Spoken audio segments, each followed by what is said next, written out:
ನಾವು ಯಾವುದೇ ಕಾರಣಕ್ಕೆ ನಮ್ಮ ಹೆಸರು ನಮ್ದು ಶ್ರೀ ಟಾರ್ಪಾಲಿನ್ ಅಂತ ಇಟ್ಕೊಂಡು ವ್ಯಾಪಾರ ಮಾಡ್ತೀವಿ ಹೊರತು ಮೈಸೂರು ಟಾರ್ಪಾಲ್ ಅಂತ ನಾವು ಯಾವತ್ತೂ ಇಟ್ಕೊಂಡು ಮಾತಾಡಿಲ್ಲ. ಶ್ರೀ ಟಾರ್ಪಾಲ್ ಅಂತಾನೆ ವ್ಯಾಪಾರ ಮಾಡ್ತಾ ಇದೀವಿ. ನಮ್ದು ನಮ್ಮ ಅಂಗಡಿ ಹೆಸರು ಹೇಳ್ಬೇಕು, ನಾವೇ ಸರ್ ಪಕ್ಕದ ಅಂಗಡಿ ಅವ್ರ ಹೆಸರು ಹೇಳ್ಬೇಕು.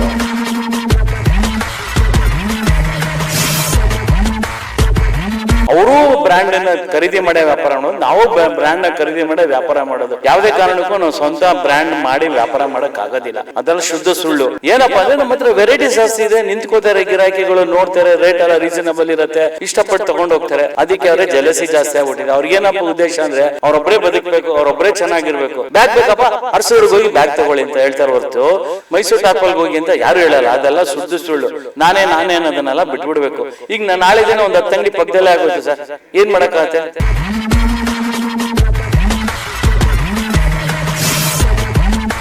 ಜಾತಿಯವರು ಇದಾರೆ, ನಮ್ಮ ಹಣಬಲ ಇದೆ ಸರ್. ಒಂದ್ ಜಾತಿಯವರೇ ಬಂದು ಬ್ಯಾಗ್ ತಗೊಂಡ್ರೆ ಅವ್ರು ಹೊಟ್ಟೆ ತುಂಬುತ್ತಾ ಸರ್?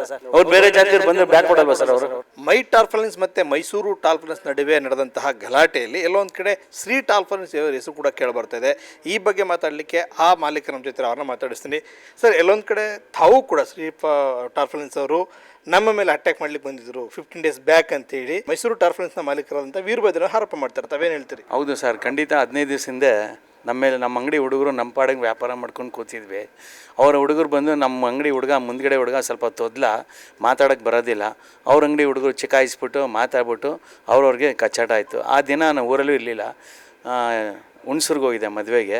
ಬರೋದ್ರಲ್ಲಿ ದೊಡ್ಡ ಗಲಾಟೆ ಮಾಡಿ ಪೊಲೀಸ್ ಸ್ಟೇಷನ್ ಕಂಪ್ಲೇಂಟ್ ಕೊಟ್ಬಿಟ್ಟು ಇದು ಮಾಡಿದ್ರು. ಆಮೇಲೆ ಇದು ಮಾಡಿ ರಾಜಿ ಮಾಡ್ಕೊಂಡು ಸೈನ್ ಮಾಡಿದ್ರು.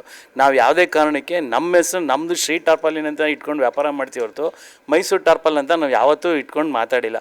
ಶ್ರೀ ಟಾರ್ಪಾಲ್ ಅಂತಲೇ ವ್ಯಾಪಾರ ಮಾಡ್ತಾಯಿದ್ದೀವಿ. ನಮ್ಮದು ನಮ್ಮ ಅಂಗಡಿ ಹೆಸರು ಹೇಳ್ಬೇಕು, ನಾವೇ ಸರ್ ಪಕ್ಕದ ಅಂಗಡಿ ಅವ್ರ ಹೆಸರು ಹೇಳಬೇಕು. ನಮ್ಮ ವ್ಯಾಪಾರ ನಾವು ಮಾಡ್ತೀವಿ. ಇಷ್ಟ ಆದರೆ ತೊಗೋತಾರೆ, ಇಲ್ಲ ಅಂದರೆ ಇಲ್ಲ. ನೋಡ್ತಾರೆ ಪದಾರ್ಥ ಚೆನ್ನಾಗಿದೆ, ರೇಟ್ ಚೆನ್ನಾಗಿದೆ, ಕ್ವಾಲಿಟಿ ಚೆನ್ನಾಗಿದೆಯಾ ಅಂತ ನೋಡ್ತೀವಿ. ನಮಗೆ ಬರೋದು ಎಲ್ಲಿಂದ ಅಲ್ಲಿಂದನೇ. ಅವ್ರಿಗೆ ಬರೋದಲ್ಲಿ ವೈಲ್ಡ್ ಕ್ರಾಫ್ಟ್ ಆಗಲಿ, ಸ್ಕೈ ಬ್ಯಾಗ್ ಆಗಲಿ, ಆಮೇಲೆ ಅಮೇರಿಕನ್ ಟೂರಿಸ್ಟ್ ಆಗಲಿ, ಎಲ್ಲ ಬ್ರ್ಯಾಂಡ್ಗಳೂ ಒಂದೇ ಕಡೆಯಿಂದ ಬರೋದು. ನಾವು ಬ್ರ್ಯಾಂಡ್ ಅಂತೂ ತಯಾರು ಮಾಡೋಕ್ಕಾಗಲ್ಲ. ಆಮೇಲೆ ಅದು ಫೇಕ್ ಆಗುತ್ತೆ, ನಮ್ಮನ್ನು ಒಳಗಾಗ್ತಾರೆ.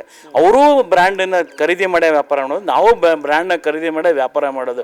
ಯಾವುದೇ ಕಾರಣಕ್ಕೂ ನಾವು ಸ್ವಂತ ಬ್ರ್ಯಾಂಡ್ ಮಾಡಿ ವ್ಯಾಪಾರ ಮಾಡೋಕ್ಕಾಗೋದಿಲ್ಲ. ಅದೆಲ್ಲ ಶುದ್ಧ ಸುಳ್ಳು. ಏನಪ್ಪ ಅಂದರೆ ನಮ್ಮ ಹತ್ರ ವೆರೈಟಿ ಜಾಸ್ತಿ ಇದೆ, ನಿಂತ್ಕೋತಾರೆ ಗಿರಾಕಿಗಳು, ನೋಡ್ತಾರೆ, ರೇಟ್ ಎಲ್ಲ ರೀಸನಬಲ್ ಇರುತ್ತೆ, ಇಷ್ಟಪಟ್ಟು ತೊಗೊಂಡು ಹೋಗ್ತಾರೆ. ಅದಕ್ಕೆ ಅವರೇ ಜಲಸಿ ಜಾಸ್ತಿ ಆಗ್ಬಿಟ್ಟಿದೆ. ಅವ್ರಿಗೇನಪ್ಪ ಉದ್ದೇಶ ಅಂದರೆ ಅವರೊಬ್ಬರೇ ಬದುಕಬೇಕು, ಅವರೊಬ್ಬರೇ ಚೆನ್ನಾಗಿರಬೇಕು. ಆಮೇಲೆ ಇನ್ನೂ ಒಂದು ಏನಪ್ಪ ಅಂದರೆ ಮೈಸೂರು ಟಾರ್ಪಾಲ್ ಅನ್ನೋದನ್ನ ಒಂದು ಬ್ರ್ಯಾಂಡ್ ಮಾಡಿದ್ದಾರೆ, ಇಲ್ಲ ಅಂತ ಅಲ್ಲ. ಮೈಸೂರು ಅನ್ನೋದು ಯಾರು ಬೇಕಾದ್ರೂ ಇಟ್ಕೋಬೋದು. ಮೈಸೂರು ನನ್ನ ಒಬ್ಬನ ಸೊತ್ತಲ್ಲ, ಅಥವಾ ನಿಮ್ಮೊಬ್ಬರು ಸೊತ್ತೇ ಅಲ್ಲ, ಇನ್ನೊಬ್ಬರು ಸೊತ್ತೇ ಅಲ್ಲ. ಮೈಸೂರು ಅನ್ನೋದು ಅದು ಒಂದು ಸಾಂಸ್ಕೃತ ನಗರ. ಮೈಸೂರು ಅನ್ನೋದು ಕಾಮನ್ ವರ್ಡು. ಇವರು ನಾನೇ ಮೈಸೂರು ಅಂತ ಹೇಳ್ಕೊಂಡು ಇದು ಮಾಡಿಕೊಂಡು ಎಲ್ಲರ ಮೇಲೆ ಕೇಸ್ ಹಾಕ್ಕೊಂಡು ಗಲಾಟೆ ಮಾಡಿಕೊಂಡು ನಮ್ಮ ಸುಪ್ರೀಂ ಕೋರ್ಟ್ಕೊಂಡು ಹೋಗಿ ನಮ್ಮ ಮಿಸ್ಸಸ್ ಹೆಸರಿದೆ KN ಶೈಲಾ ಅಂದ್ಬಿಟ್ಟು ಅವ್ರ ಮೇಲೆಲ್ಲ ಕೇಸ್ ಹಾಕಿ ಇದು ಮಾಡಿ ಅಲ್ಲೆಲ್ಲ ನಾವು ಶ್ರೀ ಟಾರ್ಪಾಲಿನ್ ಅಂದ್ಬಿಟ್ಟು ನಾವು ಟ್ರೇಡ್ ಮಾರ್ಕ್ ತೊಗೊಂಡಿದ್ವಿ. ಶ್ರೀ ಟಾರ್ಪಾಲಿನ್ ಮೈಸೂರು ಅಂತಲೇ ಟ್ರೇಡ್ ಮಾರ್ಕ್ ತೊಗೊಂಡು ನಾವು ವ್ಯಾಪಾರ ಮಾಡ್ತಾಯಿದ್ವಿ. ಯಾವುದೇ ಕಾರಣಕ್ಕೂ ನಾವು ಮೈಸೂರು ಟಾರ್ಪಾಲ್ ಅಂತ ಹೆಸರಿಟ್ಟಿಲ್ಲ. ಅವ್ರು ಹೇಳ್ತಾರೆ ನೀವು ಮೈಸೂರು ಟಾರ್ಪಾಲ್ ಹೆಸರಿಡ್ತೀರಾ, ಮೈಸೂರು, ಅದು ಶುದ್ಧ ಸುಳ್ಳು ಸರ್. ನಾವು ಇಡ್ತಾ ಇರೋದೇ ಶ್ರೀ ಟಾರ್ಪಾಲಿನ್.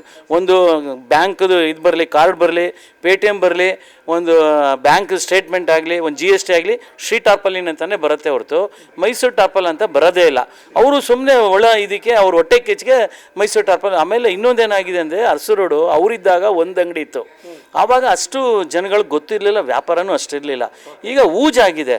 ಈಗ ಏನಪ್ಪ ಬ್ಯಾಗ್ ಅಂದರೆ ಅರಸು ರೋಡ್ಗೆ ಹೋಗಪ್ಪ ಆ ಥರ ಬಂದ್ಬಿಡಿ. ಮೈಸೂರು ಟಾರ್ಪಾಲ್ಗೆ ಹೋಗಿ ಅಂತ ಹೇಳಲ್ಲ. ಬ್ಯಾಗ್ ಬೇಕಪ್ಪ ಅರಸು ರೋಡ್ಗೆ ಹೋಗಿ ಬ್ಯಾಗ್ ತೊಗೊಳ್ಳಿ ಅಂತ ಹೇಳ್ತಾರೆ ಹೊರತು ಮೈಸೂರು ಟಾರ್ಪಾಲ್ಗೆ ಹೋಗಿ ಅಂತ ಯಾರು ಹೇಳಲ್ಲ. ಅದೆಲ್ಲ ಶುದ್ಧ ಸುಳ್ಳು. ನಾನೇ ಅನ್ನೋದನ್ನೆಲ್ಲ ಬಿಟ್ಬಿಡ್ಬೇಕು. ಈಗ ನಾಳೆ ದಿನ ಒಂದು 10 ಅಂಗಡಿ ಪಕ್ಕದಲ್ಲೇ ಆಗೋಯ್ತು ಸರ್, ಏನು ಮಾಡೋಕ್ಕಾಗತ್ತೆ? ಹೌದಾ ಇಲ್ವಾ ಸರ್? ವ್ಯಾಪಾರ ಅದು ವ್ಯಾಪಾರಸ್ಥರೇ ಇರಬೇಕು. ಒಂದು ಚಿಲ್ಲರೆ ಬುದ್ಧಿ ಥರ ಹೋಗಬಾರ್ದು ಸರ್. ಘನತೆ ಗೌರವದಿಂದ ನಮ್ಮದೇನಿದೆ ನಾವು ವ್ಯಾಪಾರ ಮಾಡಬೇಕು, ಅವ್ರು ವ್ಯಾಪಾರ ಮಾಡಬೇಕು. ರೇಟಲ್ಲಿ ಕಾಂಪಿಟೇಷನ್ ಮಾಡೋಣ, ರೇಟಲ್ಲಿ ಅವ್ರು ಬೇಕಾದ್ರೂ ಮಾಡಲಿ, ನಾವು ಬೇಕಾದ್ರೂ ಮಾಡೋಣ. ಅದು ಬಿಟ್ಬಿಟ್ಟು ವೈಯಕ್ತಿಕವಾಗಿ ಬರೋದು, ಹೊಡೆದಾಟ ಮಾಡೋದು, ಗಲಾಟೆ ಮಾಡೋದು, ನನ್ನನ್ನು ಏನೇನೋ ಬೇಕಂತಲೇ ಅವ್ರು ಸಿಗಿಸ್ಕೊಳಕ್ಕೆ ನೋಡಿದ್ರು. ನಾನು ಅವತ್ತಿನ ಎಲ್ಲ ಕ್ಯಾಮ್ರಾ ಹಾಕಿದ್ರು, ಎಲ್ಲ ಮಾಡಿದರು. ನಾನು ಅಂಗಡಿಯಿಂದ ಆಚೆ ಬರಲಿಲ್ಲ. ಇವರು ಹುಡುಗರು ಇದು ಮಾಡೋದು. ನಮ್ಮ ಹುಡುಗರಿಗೆ ಹೇಳಿದ್ದೀನಿ, ನೋಡಪ್ಪ ನಮ್ಮ ವ್ಯಾಪಾರ ಮಾಡೋಣ, ಅವ್ರಿಗೆ ತಂಟೆಗೆ ಹೋಗ್ಬೇಡಿ, ಯಾವ ವಿಷಯಕ್ಕೂ ಹೋಗ್ಬೇಡಿ, ನಮ್ಮದೇನಿದೆ ನಾವು ವ್ಯಾಪಾರ ಮಾಡ್ಕೊಳ್ಳೋಣ, ಅವ್ರ ವಿಷಯಕ್ಕೆ ಹೋಗಿಬೇಡಿ ಅಂತ ಒಂದು 1000 ಸಲ ಹೇಳಿದ್ದೀನಿ. ಅವರೇ ತೀಟನೆ ಮಾಡಿ ಜಗಳ ಮಾಡ್ಕೊಂಡು ಬರೋದು ನಮ್ಮ ಅಂಗಡಿಗೆ. ನಮ್ಮ ಅಂಗಡಿ ಮುಂದೆ ಹೆಂಗೆ ಸರ್ ಅವ್ನು ಪಾಪ್ಲೆಂಟ್ ಹಚ್ತಾನೆ ಅವನು? ಅವ್ರ ಅಂಗಡಿ ಮುಂದೆ ಅವ್ರು ಹಂಚ್ಕೊಳ್ಳಿ, ನಾವು ಬೇಡ. ಅವ್ರ ಅಂಗಡಿ ಮುಂದೆ ಹೋಗಿ ನಾನು ಹಂಚ್ಬೇಡ ಅಂತ ಹೇಳೋದು ತಪ್ಪಾಗತ್ತೆ. ನನ್ನ ಅಂಗಡಿ ಮುಂದೆ ಬಂದು ಹಂಗಿದ್ರು ಹಂಚ್ತಾ ಇದೆ ಸರ್. ನಮ್ಮ ಹುಡುಗರು ಹೇಳಿದ್ರು, ಬಿಡ ಹಂಚ್ಕೊಂಡು ಹೋಗ್ಲಿ, ಬಿಡ ನಮ್ಮ ಮನೆ ಬರೋಕೆ ಕೇಳೋಕ್ಕಾಗಲ್ಲ, ನಮ್ಮ ವ್ಯಾಪಾರ ನಮ್ದಾಗುತ್ತೆ, ಅವ್ರ ವ್ಯಾಪಾರ ಅವ್ರಾಗುತ್ತೆ.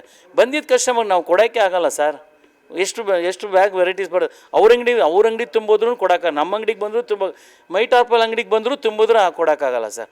ಸುಮ್ಮನೆ ಇದು ಬೇಡದೇ ಇರೋ ವಿಷಯಕ್ಕೆ ಜಗಳ ತಂದು ಸುಮ್ಮನೆ ದೊಡ್ಡದು ಮಾಡ್ತಾ ಇದ್ದಾರೆ ಸರ್. ಈಗ ಮೈ ಟಾರ್ಫಲೆನ್ಸ್ ಮತ್ತೆ ನೀವು ಅನ್ಯೋನ್ಯವಾಗಿ ವ್ಯಾಪಾರ ಮಾಡ್ಕೊಂಡು ಹೋಗ್ತಾ ಇದ್ರಿ, ಅವರು ನಿಮ್ಮ ಜೊತೆ ಕೈ ಜೋಡಿಸ್ಲಿಕ್ಕೇನು? ಅವರು ಅದೇ ಸರ್, ಜಲಸಿ ಆಗ್ಬಿಟ್ಟಿದೆ ಸರ್ ಅವ್ರಿಗೆ, ತುಂಬ ಜಲಸಿ ಆಗ್ಬಿಟ್ಟಿದ್ದಾರೆ. ನಾನೇ ಅಂತ ಒಂದು ಈಗೋ ಜಾಸ್ತಿ ಇದೆ ಅವ್ರಲ್ಲಿ.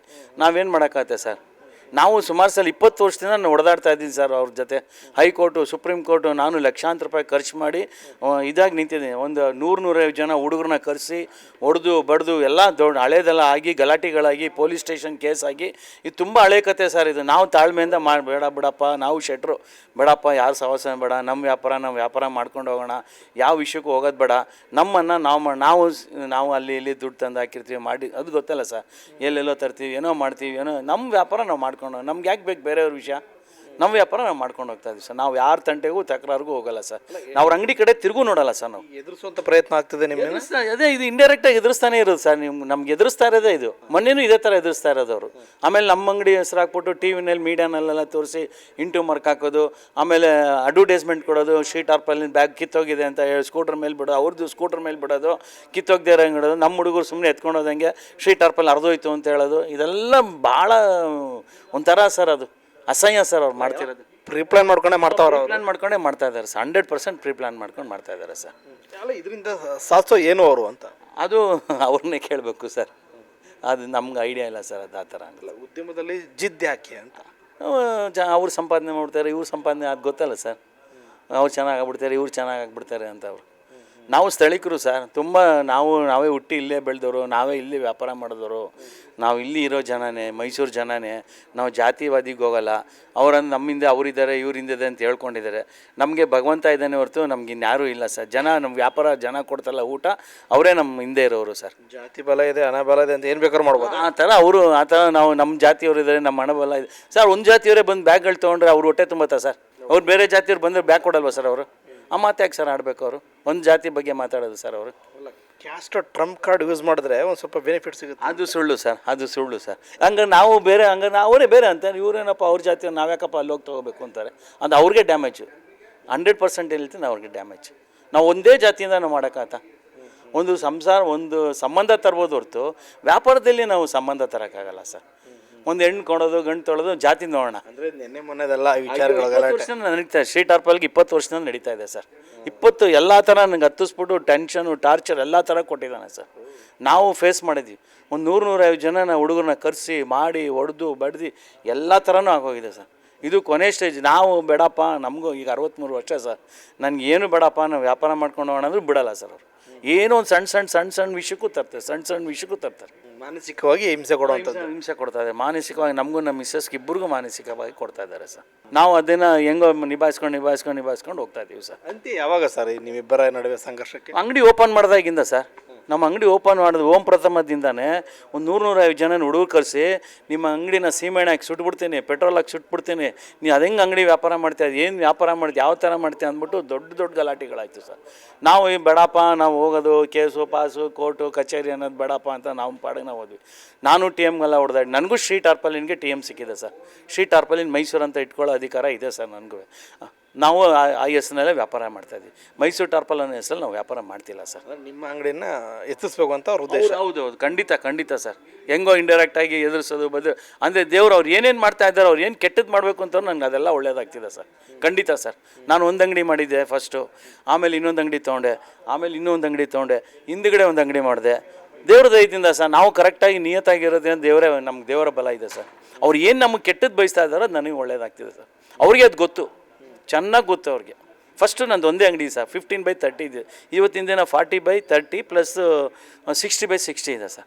ನಮ್ಮ ಅಂಗಡಿ ದೊಡ್ಡ ಮಾಲ್ ಥರ ಆಗಿದೆ ಸರ್. ಸ್ಟ್ರೀಟ್ ಟಾರ್ಪಲಿನ್ ಬ್ಯಾಗ್ಸ್ ಅಂತಲೇ ಮಾಡ್ಕೊಂಡು ವ್ಯಾಪಾರ ಮಾಡ್ತಾಯಿದ್ದೀವಿ ಸರ್. ಲಾಜಿಕ್ಕಾಗಿ ಎಂಡಿಂಗ್ ಯಾವಾಗ ಆಗುತ್ತೆ ಅಂತ ಅದು ಭಗವಂತಂಗೆ ಗೊತ್ತು ಸರ್. ಅವರು ಅರ್ಥ ಮಾಡ್ಕೋಬೇಕು ಸರ್. ಅವರು ಸ್ವಲ್ಪ ಒಳ್ಳೆ ಮೈಂಡ್ ಮೆಚ್ಯೂರಿಟಿ ಮಾಡಿಕೊಂಡು, ನಮ್ಗೆ ಯಾಕಪ್ಪ, ನಮ್ಮ ವ್ಯಾಪಾರ ನಮ್ಮದು, ಅವ್ರ ವ್ಯಾಪಾರ ಅವ್ರದ್ದು, ನಮ್ಗೆ ಏನಕ್ಕೆ ಬೇಕಪ್ಪ, ದೇವ್ರು ಕೊಟ್ಟೆಷ್ಟು ಮಾಡ್ಕೊಂಡು ಹೋಗೋಣ ಅನ್ನೋದು ಅವ್ರ ಮನಸ್ಸಲ್ಲಿ ದೇವರೇ ಬುದ್ಧಿ ಕೊಡ್ಬೇಕು ಸರ್. ನಾವಂತ ಹೇಳೋಕ್ಕಾಗಲ್ಲ. ಆ ದೇವರೇ ವೀರಭದ್ರೇಶ್ವರನೇ ಅವ್ರಿಗೆ ಬುದ್ಧಿ ಕೊಡಬೇಕು, ವೀರಭದ್ರಪ್ಪನವ್ರಿಗೆ. ವೀರಭದ್ರಪ್ಪ ಅಂತ ವೀರಭದ್ರಪ್ಪನೇ ಅದು ಆ್ಯಕ್ಚುಲಿ ನಮ್ಮನೆ ದೇವ್ರು ವೀರಭದ್ರೇಶ್ವರನೇ ಸರ್. ಅದಕ್ಕೂ ದೊಡ್ಡ ಗಲಾಟೆ ಮಾಡಿದ್ರು. ನನ್ನ ಹೆಸರು ಹಿಡ್ಕೊಂಡು ವ್ಯಾಪಾರ ಮಾಡ್ತಾ ಇದ್ದಾರೆ ಅಂತ ಹೇಳಿದ್ರು. ನಮ್ಮ ತಂದೆ ಕಾಲದಿಂದನೂ ನಮ್ಮ ದಳವಾಯಿ ಸ್ಕೂಲ್ ಎದುರುಗಡೆ ವೀರಭದ್ರ ಸ್ವಾಮಿ ದೇವಸ್ಥಾನ ಇದೆ ಸರ್. ಅಲ್ಲಿ ನಮ್ಮ ತಂದೆಯವರು ನಾವು ಎಲ್ಲ ಒಂದು 50-60 ವರ್ಷದಿಂದ ಆ ದೇವಸ್ಥಾನಕ್ಕೆ ಹೋಗಿ ಆ ದೇವಸ್ಥಾನಕ್ಕೆ ಏನೇನು ಕೊಡಬೇಕು ಕೊಟ್ಟು ಮಾಡಿ ಅಲ್ಲಿ ಹೋಗಿ ದೇವಸ್ಥಾನದಲ್ಲಿ ವಿಚಾರಿಸ್ಕೊಂಬಂದಿದ್ದಾರೆ. ಇವ್ರು ನಿಜವಾದ ಶೆಟ್ರಿಗೆ ಹೆಂಗೆ ವೀರಭದ್ರ ಸ್ವಾಮಿ ದೇವಸ್ಥಾನ ಬರುತ್ತೆ ಅಂತ ಹೋಗಿ ಕೇಳಿದ್ದಾರೆ. ಅವ್ರು ಅಲ್ಲೇ ಇಲ್ಲ ಅವ್ರ ತಂದೆ ತಾಯಿ ಕಾಲದಿಂದ ಬರ್ತಾ ಇದ್ದಾರೆ, ಮಾಡ್ತಾ ಇದ್ದಾರೆ, ತುಂಬ ದುಡ್ಡು ಕಾಸೆಲ್ಲ ಕೊಟ್ಟಿದ್ದಾರೆ, ಮಾಡಿದ್ದಾರೆ ಅಂತೆಲ್ಲ ಹೇಳಿ ಆವಾಗ ಅವರು ಸ್ವಲ್ಪ ಸಮಾಧಾನ ಆದರು ಸರ್. Thank you. ಇವಿಷ್ಟು ಶ್ರೀ ಮಾಲೀಕರ ಮಾತು ಕೂಡ ಆಗಿರುವಂಥದ್ದು. ಕ್ಯಾಮರಾ ಪರ್ಸನ್ ರವಿ ಜೊತೆ Mahesh K, press news Kannada, Mysuru.